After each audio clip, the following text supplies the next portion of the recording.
Welcome to the Life You Love podcast. We're your hosts, Grace Lemire and Erin Convertini. This podcast is for the dreamers and the doers. For the women who want to create a life they genuinely love waking up to. We believe that life's short, so let's build one we love.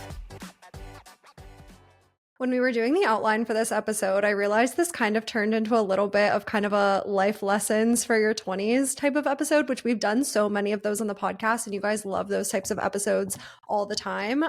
But in this episode, we are going to be talking about 3 almost like mindset shifts or just things that we've come to realize in our 20s that we think has made a significant difference in helping us up level in our 20s. And I feel like from my perspective, and you probably feel the same way, this is both personal growth and professional growth. A lot of these things like definitely help on the professional growth side, whether that be in your full-time career, if you're doing anything entrepreneurial, it definitely helps there, but then also on the personal growth side with managing relationships and all of that. So I'm super excited to talk about these 3 things on our list to help you up level in your 20s. I'm super hyped because some of the things on this list I've been like dying to talk about, and we have conversations where I just rant like in private about them. So I'm super hyped. I feel like we can just get straight into these because we've got a lot to talk about. But the first one on this list is about resourcefulness and being solution oriented or having a solution oriented mindset. And this is the biggest thing that irks me. And I also want to say before we get into this too, we're not claiming to be perfect at any of these at all. These are just things that we really feel like investing time and energy and effort into and working on have really helped us. But this is one of the things that I notice so much now that I've worked on it on myself, because I used to not be the most solution oriented. I used to just dwell on my problems a lot more. Now that I've worked on it, I really do feel like it's made a massive difference in my life. And it's something that I notice so much in other people, and it drives me nuts. And it's just basically this idea of like a solution oriented mindset is about looking for actual solutions to your problems rather than just sitting there and dwelling on them. And the resourcefulness part of this is like when you come up on friction, you're actually you're going out and you are seeking out and using your resources to find answers and solutions. Yeah, I don't know, it seems so fundamental, but it is such like a big thing that I think a lot of people could improve on. I feel like this is something that I really learned in my short sprint in my corporate career, but I had a really good relationship with my manager, and he always said all the time, like, knowing where to find the information and find your answers is such a good skill to have, because obviously as a manager, he had a lot of experience managing a lot of different people, and there are 2 types of people working in a corporate job. There is the person who comes across that friction and they are going to look for the answers themselves, whether they are Googling it, like watching a YouTube video on how to do the Excel function that you need to do, or going through your company's policies and procedures to find the answer, versus the type of person that as soon as they come up on friction, they are asking their manager. And I know for me, I don't have a lot of team members, but I have a virtual assistant that helps me with a lot of administrative things.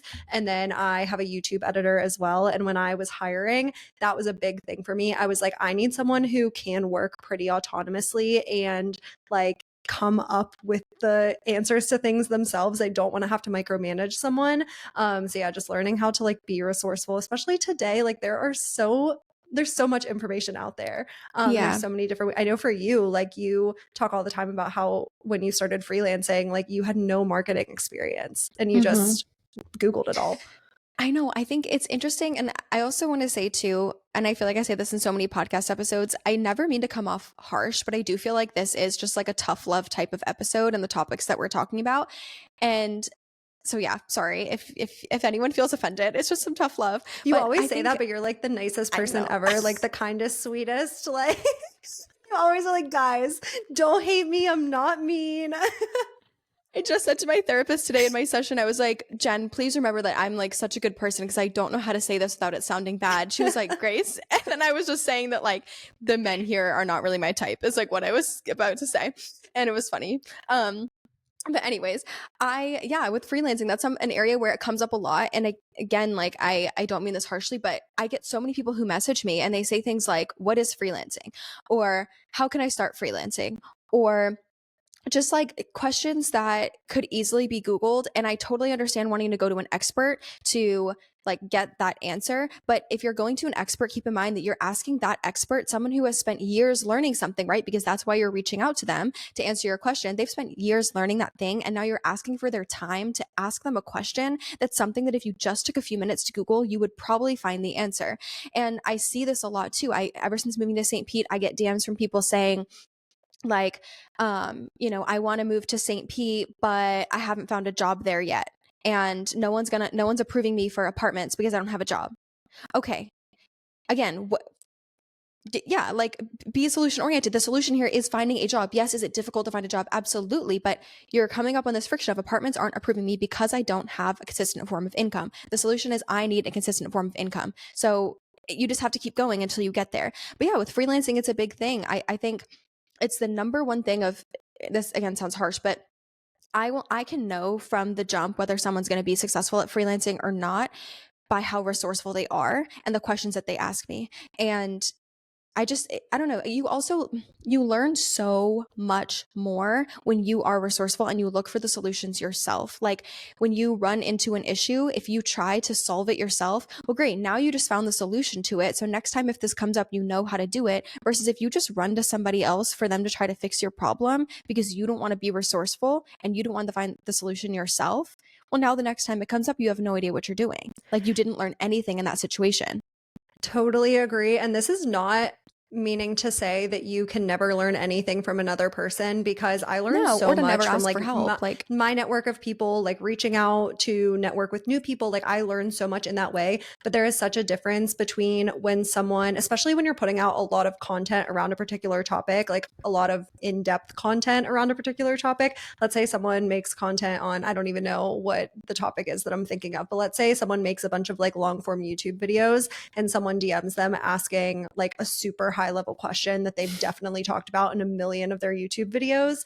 That person is not going to want to answer you. But if you've watched a lot of their content and you DM them asking a very specific question around like, hey, I saw you talk about this and I was looking into it more, but I'm confused on this. Like if you ask a very specific question, they are going to be so likely and so happy to answer your question and help you out because you took the time and energy to like do your own research and be resourceful. But now you have one or two little questions here and there. But yeah, just asking the kind of like high level question of like, what is freelancing? Just like using that as an example, yeah. that's not a way to be resourceful because YouTube can literally teach you anything. I have made such a habit around being on the treadmill, just watching a YouTube video around like, I don't even know what, like, I'm just kind of like, I feel like life is just Mm-hmm. one gigantic, you don't know what you don't know kind of thing. So Mm-hmm. I'm always watching YouTube videos on different topics because you never know what you're going to learn from it. Yeah, I also want to say too about the solution oriented aspect of this. And then I have a couple tips on like being more resourceful and solution oriented.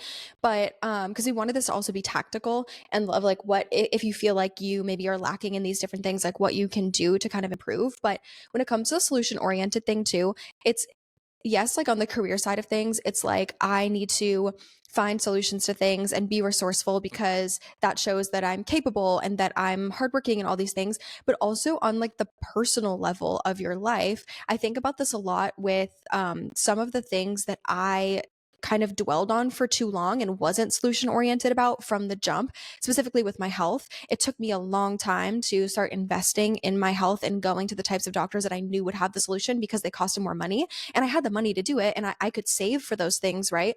But I was like, just kind of sitting there in that space or getting into relationships and I would have an anxious attachment style and it kept coming up.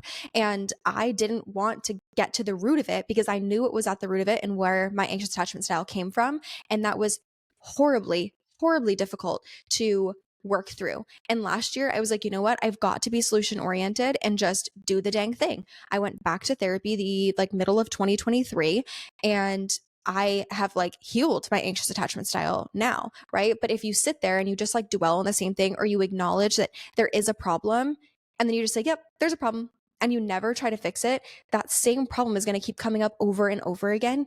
And I honestly think it's going to cause you more and more misery as you just sit in it So a couple things though, a couple like tactical tips on resourcefulness and being solution oriented. This one's probably going to sound kind of silly, but I used to have somewhat of a not short temper. Like I wouldn't freak out on other people, but I'd get really upset with myself when there was like any sort of problem or if I came up on friction. So when a problem would arise that would really frustrate me, I would just say, okay, out loud, like say it out loud to yourself. Something about that really, really helped. I would take a minute to like just take a deep breath and be like, is this actually a big deal? And also, I heard about the concept of natural consequences through gentle parenting content online, which is funny because I'm not a parent. But it was really good for me as an adult because it basically talks about the natural consequence of a mistake, or if you like don't, find a solution to whatever the problem is. So, for example, this sounds really silly, but if I would spill something, I would get really like mad at myself. There's roots to why that's a thing. This is not the topic of the episode. But if I would spill something, I'd be like, "Oh my gosh, like why'd you make that mistake?" And I'd get really mad at myself. And then I would just be like, "Okay." Immediately my brain goes, "What's the solution?" We clean it up, right? It sounds really simple, but that's the natural consequence. I break something by mistake. I have to buy something new. I have a health problem. I make the doctor's appointment. I don't like my makeup routine. I buy some new makeup. I take a free class. I book it. You know what I mean? Whatever. You have to start to turn your mind to it. So if things are starting to frustrate you, say okay verbally, take a second and ask yourself what's a solution. I like to sometimes think of a few different solution options too and like pick one to start with. That's helpful. Um, Yeah, and I then really like also, that oh, go because ahead. the way to think about it is when you're sitting there like saying okay to yourself out loud, think about it as if you were talking to your friend. And like, have you ever had a friend where she just like complains about something Mm-hmm. all the time and you hear about it for like months on end and it's just a constant Mm-hmm. state of like complaining about something and you just want to say to her like, okay, if you keep complaining about this, go fix it, like go do Mm-hmm. something to fix it. But a lot of people do like sit and dwell in the kind of like complaining aspect for Mm-hmm. a while. Yeah. So it's like in those like momentary things where like the quick stuff, like I said, like dropping something, breaking something, like making a mistake, those things like saying okay verbally and moving on, and trying to find a solution really helps me. And then on the bigger things that I find myself dwelling on, I've just started to pick up on it because like I start to basically hear myself think about it and talk about it over and over. And I'm like, okay, at what point, like something has to give if it keeps coming up.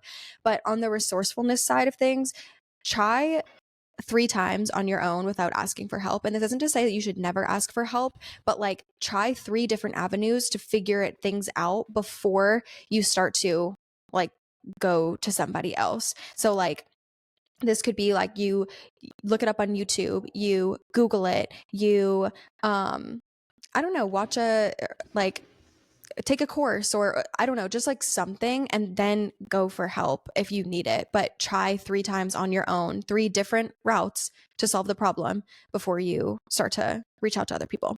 Yeah, I totally agree. I said on this front, the one big thing that has helped me is when you are trying 3 different times, use AI to be kind of like your thought partner, your editor, you like whatever you have written down, you can copy and paste it into AI and be like, hey, I need you to be this. If you were my manager and I was going to you for help on this particular project, like how would you better guide me toward the correct solution? The other things that help me with kind of like resourcefulness and being more solution oriented. So maybe you're sitting there being like, well, I need to increase my income, but I don't know how, or I want to do this thing, but I don't know how.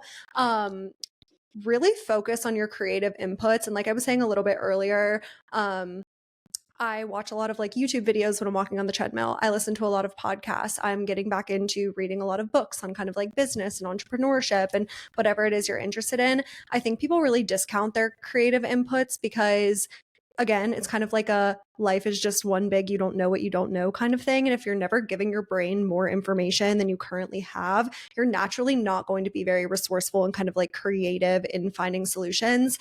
And then the next part of that is when you do have a problem or you do have that friction, list out as many potential solutions as possible and like really make this an exercise of being as creative as possible. So if you're saying like, I want to make six figures this year, literally make yourself list 100 different ways that you could make six figures this year. And it's going to force you to like get outside the box and resort back to those creative inputs that you had in your brain to be like, oh, like there actually are so many different ways that I can find a solution to X problem that I'm facing right now. I love the exercise of dreaming of all the possibilities of how something could work out. Like just when you're having a negative thought, like going through that like positive thought spiral of here's all the ways that it could work out. And so I love that in this kind of example as well of thinking of what are all the ways that this could work out. Because there are way more solutions when you actually start to brainstorm. There are way more solutions than you actually think that there are. Yeah, definitely. Should we move on to the second one? Yes. Okay, so the second one we said is discernment. And in this section, we want to talk a lot about kind of like intuition and all of that. But the actual definition of discernment is the ability to judge well. And to that point, I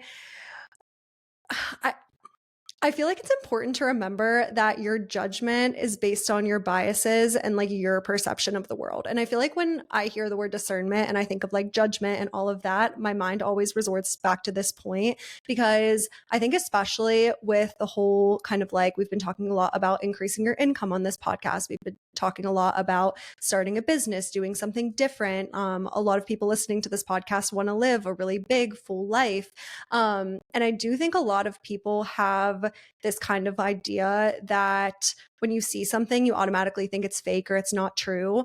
But again, your judgments and how you think about something is based on your bias and your perception of the world based on your limited experiences in the world. So I think it's a really good kind of like exercise and skill to build to not just resort to thinking everything is fake or that things are a scam and people are lying to you, and actually go out and like be curious and get all of the facts to decide for yourself if it's something that could work for you or if it is real or if it's fake or anything like that. I feel like that's a really good kind of skill to build up in your 20s. 100%. And also, the way that we judge things around us is a direct reflection of usually judgments we place on ourselves or what like limiting beliefs that we have. So, like you were saying, with things being saying, people think that everything is a scam. We see this a lot being on social media. It's like we'll post a budget template and people are like, what's the catch? I'm like, it's just a $6.99 budget template. Actually, there's no catch. You know what I mean? Like, I think people are, which I mean, I think a lot of it comes from a lack of media literacy and just not understanding like how social media works or what a digital product is or things like that, which is, you know, obviously this is a new thing in our generation. So, Yeah. but Even I the think, example that I put in this topic before we move on is when I started learning about money and I came across all of these people who like the early retirement kind of mhm. community. And at first, it would have been really easy for me to be like, oh my gosh, there's no way that people are retiring in their 30s. Like, literally, no way, because I've never seen anybody do it. So it would have been really easy for me to be like, that's fake. That could never work. But instead, I just got really curious and I went down a rabbit hole and literally listened to like thousands of podcast episodes on it. And now I feel like obviously I know it's not fake and I understand the steps in order to get there. Yeah, I think it goes back, like how we were saying, want to talk about like intuition in this section with discernment because your ability to judge well, like you said, comes from like your biases and things. But it also, I feel like you have to be able to understand the difference between your intuition and your ego because that following your intuition and listening to your intuition is going to help you judge better. And I feel like this has been one of the biggest things that's helped me in my 20s as a whole is learning the difference between intuition and ego. And I think we've talked about it before, and I know I've gotten DMs from people saying that it helped them. So your intuition is going to feel calm. Like when you get that gut feeling, it comes to you peacefully, it's calm. It's just like a knowing.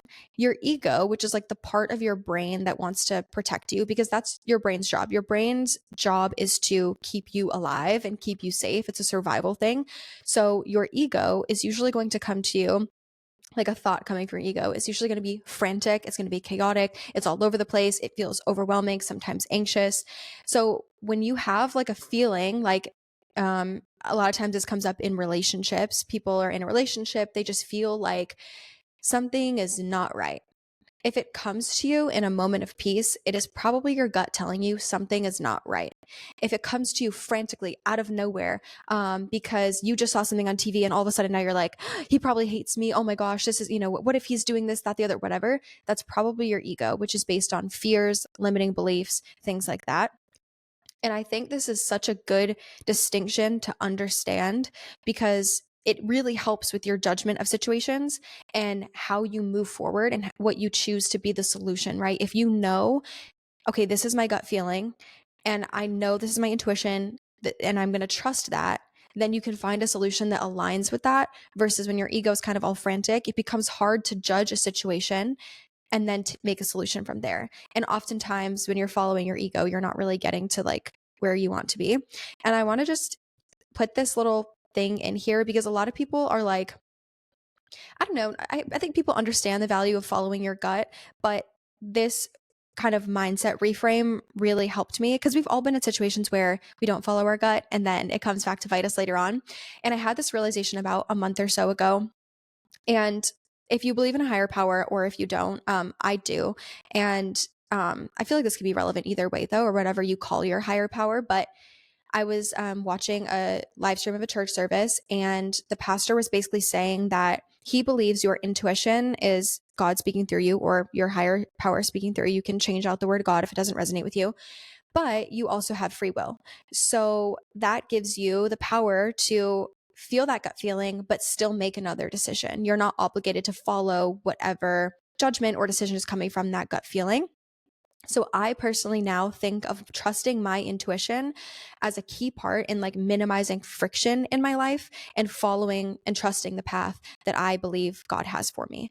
And so if you think of it that way, something about that, I was like, whoa, like my gut is actually way more important to me. So whatever higher power you believe in, or if you don't believe in one at all, you can just leave this and not take this tidbit at all. But if you believe in a higher power, thinking of it as like that speaking through you, and you think about like, okay, well then I should probably listen to it, right? Because it's on my heart for a reason.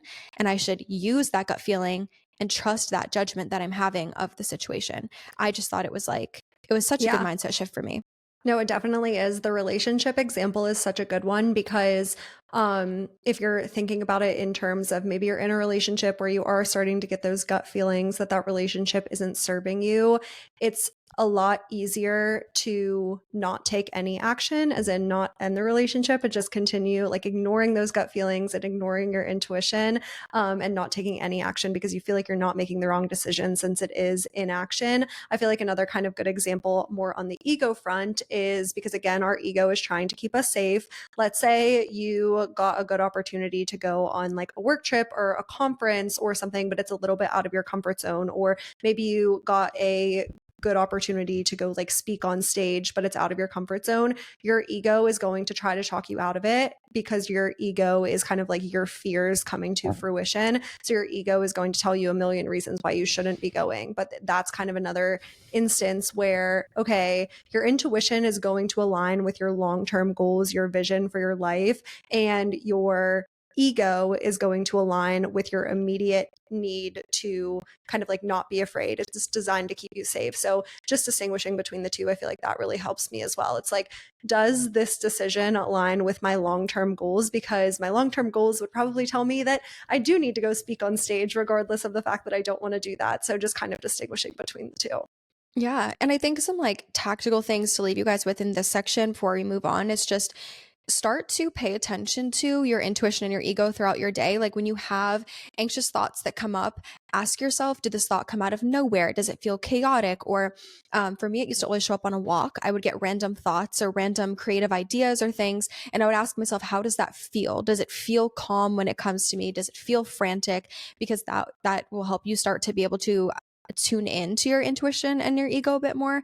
And also on those ego-based thoughts, ask yourself for evidence. So again, like going back to what we were saying at the beginning, if you see something online and you think it's a scam, is it an intuitive feeling? Is it like a calm, like, okay, yeah, this is probably not it? Or is it like like there's no way that that could be real, right? Because if it is, then go ask yourself for evidence on that, right? Is there evidence that this could be real? Has this person, maybe they're talking about a digital product or something online. This is a area that this comes up a lot, right? Do they have screenshots of their pay stubs of the money that they've made? Are there other people saying that they've done this? When you go and you read their sales page, does it feel good to you? Does it feel scammy to you? How does it feel, right? Like actually look for evidence around those things. And then also, I love to go back. I think my therapist asked me to do this like months ago, and because I think that's where I got it from, but going back to thinking through moments where you had a gut feeling, you ignored it, and what ended up happening in the end. Because I swear to you, I don't think there's ever been a time where I've like had a gut feeling about something and then I ignored it. And then the result was literally what my gut feeling was. Like every relationship I've had where I was like, yeah, he's not into it. He's doing some shady shit, whatever it is, that it was true. You know what I mean? That came right back. Or friendships or job stuff. Like my intuition has pretty much always been right. And sometimes journaling about that or thinking back through it will help you kind of realize that you should trust your gut more. And that can help you stay more firm in the way that you perceive things, the way that you judge things, and trusting your judgment. Totally. I've heard the concept of a decision journal. So having a dedicated journal specifically to jot down like your decision making processes. And this could be like things that ended up positively or things where you didn't trust your gut and you should have, and you want to journal about that. I don't know. Like maybe you could look on Amazon if there's like a journal with prompts about this kind of stuff. I'm sure there is. But I love that idea so much. Just like getting really good about identifying different decisions you're making in your life and whether or not you trusted your intuition. Was it right? Because it does kind of give you that proof that like you can trust yourself and things are going to work out for you. I've also heard the concept of like a whole body yes. So basically Mhm. like if you're making a decision and let's say you got an offer for a new job and your brain is telling you that this offer is good because like the benefits are good or something, but it's not a whole body yes. You don't feel excited about it. Your gut is telling you something's off, then it's not a whole body yes. So that's kind of another good framework to go through if you're Mhm. struggling with trusting your intuition. Yeah, some people say if it's not a hell yeah, it's a hell no, or if it's not an F yeah, it's an F no. So I think that's a good one to go through and to really think about how it feels to sit in those different decisions. Like close your eyes and think through like what would this decision feel like versus this one, and usually that will help you kind of feel into your intuition. But okay, with that, I think we should go into our last section, and I absolutely love this like conversation so much. You actually mentioned this term, radical self responsibility, I feel like quite a while ago on the podcast. And it's something that I've thought about a lot since then. And it's basically just the idea that you're taking ownership over the way that your life is, why, like how you got to where you are, why you are there, and just like what your life is. And I also think part of that too is making amends with external factors that maybe you can't control and learning to take ownership of what's in your control and what is not. Because I think sometimes with this conversation of radical self responsibility, it's self, right? Self responsibility, you and what your portion of it is. But I think sometimes people are like, well, but there's this XYZ thing happening, or I have this family obligation that I can't get out of, or, things that because everyone does have different obligations and different responsibilities in life, but it's about you and what you can control and taking full ownership of that. And I think it is such a good conversation to have, especially in your 20s. Yeah, I don't know. I've thought about it a lot since you brought it up on the podcast like months Yeah, ago. I think about this all the time. And again, like we're not sitting here saying that like situations or outcomes do not have external factors that you cannot control. It is not about that at all. It's about acknowledging that there are both internal and external factors that go into every single situation and every single outcome, but it's paying zero attention and putting zero energy on those external factors because you're admitting that you cannot control those and you're only going to put all of your time and energy into the ones that you can control. So yeah, I think this is like I know there's a book that I really want to read. It's called Extreme Ownership and Mm. it's on this kind of same topic, but yeah, it's just about like taking a situation and being like, if I want X outcome, the only way that I'm going to achieve X outcome is if I focus on what I can control. We were talking about this a little bit. I put in some of the kind of affirmations we were talking about in that affirmations episode because I feel like this kind of goes hand in hand. Two of the ones that we were talking about were I'm in control of how much money I make. And then the second one was I'm capable of anything with consistent work. And if you haven't listened to our affirmations episode, definitely go back because that was a really good one. But these were some of the affirmations that we were talking about around this concept of Like, if there's something that we want, we know that the only way we're going to get to it is if we focus on what we can control and we're giving ourselves that radical self responsibility of controlling that outcome. I feel like this is something that has come up a lot for me in the past couple of months, just with my own life and being, I feel like I've talked about it before, but just some of the health stuff, just being like, okay, nobody's coming. Like Mel Robbins always says that. She's always like, nobody's coming. You have to, like, no one's coming to solve your problems. No one's coming to fix it for you. You have to take full ownership of what's in your control and actually act on it. And so it's been something that's come up a lot for me, just being like, okay, I have to take ownership of this. And I feel like it's, again, it sounds harsh, but you have to learn to admit where you are contributing to your own success, but also your own lack of success or your own, like, I don't want to say failures, but like if you're not where you want to be, thinking about like, okay, well, I need to take ownership of my contribution to whatever that is. And for example, if it makes anyone feel any better, I put an example in here because I don't want y'all to feel like we're coming at you or I'm coming at you or whatever, but I'm not as strong as I would like to be because I've just been lazy about going to the gym. I haven't prioritized it since I moved and I've gone like, I think to like one workout class and then I've gone on long walks.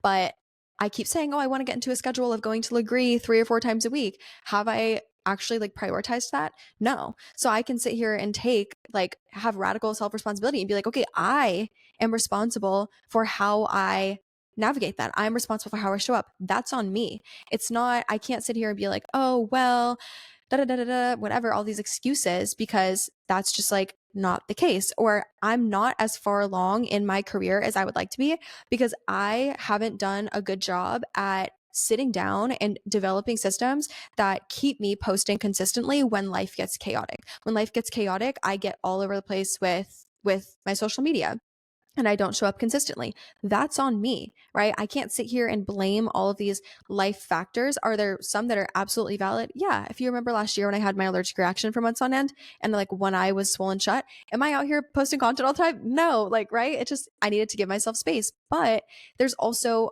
another side to that where I'm like, okay, yeah, I just haven't prioritized it. I've just been a bit lazy about it. And I have to accept full ownership of that in my role and how that's contributing to where I am in life so that I can then use my solution oriented mindset and be like, okay, what's the solution, right? I want to be stronger. I want to feel stronger. Well, guess what, girl? You got to put the workout classes into your schedule. You've just got to show up for yourself. You do. Or if I'm like, okay, I want to grow my business to this point. All right. Well, you've got to have better systems because the one that you have aren't working and you're contributing to it not working by not doing anything to solve the problem. Yeah, definitely. Another good example is kind of in a professional setting. Let's say you give a presentation at work and you're on like a team, but you're the one presenting. And let's say the presentation goes terribly. And after the presentation, you're like, oh, well, that went terribly because my director didn't give me the proper, like, whatever it may be. My team didn't like do enough data analysis. The people who were watching the presentation were interrupting. Like there's so many other things that quote unquote impacted the performance of this presentation.